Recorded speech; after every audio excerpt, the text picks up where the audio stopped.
ാണ്. നിങ്ങൾക്ക് ഏത് വിഷമം വന്നാലും രക്ഷപ്പെടാനുള്ളൊരു കാര്യമുണ്ട്. എന്താണെന്നറിയോ? ആദ്യം ഒളു ചെയ്യുക. എന്നിട്ട് നിങ്ങൾ ആദ്യം ഒരു ഫാത്തിഹ ബദരീങ്ങളുടെ പേരിൽ ഓതുക. എന്നിട്ടോ നിങ്ങൾ സൂറത്തു ആലു ഇമ്രാൻ മറക്കരുത്. ഫാത്തിഹ കഴിഞ്ഞ് ബഖറ കഴിഞ്ഞ് ആലു ഇമ്രാൻ 3-ാമത്തെ അധ്യായം അതിന്റെ 173 173-ാമത്തെ ആയത്തെടുക്കുക. അല്ലദീന ഖാല ലഹുമുന്നാസ് എന്ന ആയത്താണ്. ആ ആയത്ത് ഒരു വട്ടം ഓതുക. അല്ലദീന ഖാല ലഹുമുന്നാസ് ഇന്നന്നാസ് ഖദ് ജമഉ ലക്കും ഫഖ്ശൗഹും വസാദഹും ഈമാന വഖാലു ഹസ്ബുനല്ലാഹു വനിഅമൽ വക്കീൽ എന്ന് പറഞ്ഞിട്ട് ഖുർആൻ പതുക്കെ അങ്ങ് വെക്കുക. എന്നിട്ട് കൂടണ്ട കുറയണ്ട 450 പ്രാവശ്യം ഹസ്ബുനല്ലാഹു വനിഅമൽ വക്കീൽ ചൊല്ലുക. ശേഷം വീണ്ടും ഖുർആൻ എടുക്കുക.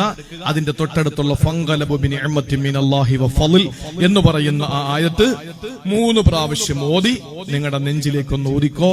ലം യംസസുഹും സൂഉൻ, ഒരിടങ്ങേറ് നിങ്ങൾക്ക് ഉണ്ടാവൂല. ഇത് പഠിപ്പിച്ചത് വിശുദ്ധ ഖുർആനാണ്. നമുക്ക് ഇജാസത്തായിട്ട് മഹാന്മാര് നൽകിയതാണ്.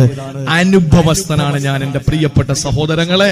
അതുകൊണ്ട് എന്ത് വിഷമം വരുന്നെങ്കിലും നിങ്ങൾ ചോദിച്ചു മനസ്സിലാക്കിക്കോളീൻ. ഇത് നിങ്ങൾ അറിവുള്ളവരും മുത്തഅല്ലിമീങ്ങളും ഉസ്താദുമാരൊക്കെ ഉണ്ടല്ലോ, നിങ്ങൾ ചോദിച്ചിട്ട് അവരോട് ചോദിച്ചിട്ട് നിങ്ങൾ മനസ്സിലാക്കിക്കോളീൻ. എന്ത് വിഷമം, രോഗം വന്ന് വാപ്പ ആശുപത്രിയിലാണ്, സീരിയസ് എന്നാണ് അറിയാൻ കഴിഞ്ഞത്. നമ്മൾ എന്തു വേണം? പെട്ടെന്ന് ഒളു എടുക്കുക. എന്നിട്ട് നമ്മൾ അബുൽ ഹസൻ സുഹാബ ബദറിന്റെ പേരിൽ ഒരു ഫാത്തിഹ ഓതിയിട്ട് നമ്മൾ ഈ 173-ാമത്തെ ആയത്തെടുത്ത് ഒരു വട്ടം ഓതുക. 450 പ്രാവശ്യം ഹസ്ബുനല്ലാഹു വനിഅമൽ വക്കീൽ കൗണ്ട് ചെയ്യുക. എന്നിട്ട് നമ്മൾ 3 പ്രാവശ്യം അതിന് തൊട്ടടുത്തുള്ള ആയത്ത് ഓതിയിട്ട് നമ്മൾ ദുആ ചെയ്യും. കൃത്യമായിട്ട് രോഗം മാറിയിരിക്കും. എന്റെ പ്രിയപ്പെട്ട മാതാവിന് ഓപ്പൺ സർജറിയുടെ അന്ന്, ഞാൻ ഈ സർജറി നടക്കുന്നതിന് തൊട്ട് മുമ്പ് ഒരു ഉസ്താദിനെ വിളിച്ച് കാര്യം പറയുമ്പോ എന്നോട് അത് ഓതിക്കോളാൻ പറഞ്ഞു. ഞാൻ ഓതി തീർന്നില്ല. ഡോക്ടർമാര് രക്ഷപ്പെടില്ല എന്ന് പറഞ്ഞു. പക്ഷെ അത്ഭുതകരമായി ഓതി തീർന്നപ്പോഴേക്കും ഓപ്പറേഷൻ സക്സസ്. എന്റെ പ്രിയപ്പെട്ടവരെ, ഒരുപാട് അനുഭവങ്ങൾ. നിങ്ങളുടെ ഏത് വിഷമമുണ്ടെങ്കിലും ആ വിഷമങ്ങൾ മാറാനുള്ള ഒരു മരുന്ന് ഹസ്ബുനല്ലാഹു വനിഅമൽ വക്കീലാണ്. അള്ളാഹു നമുക്കതിനുള്ള തൗഫീഖ് അള്ളാഹു നൽകി അനുഗ്രഹിക്കുമാറാവട്ടെ.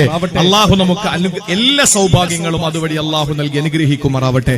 എല്ലാ ബുദ്ധിമുട്ടുകളും മാറിക്കിട്ടും. നമ്മുടെ പെൺമക്കളെ കൃത്യമായിട്ട്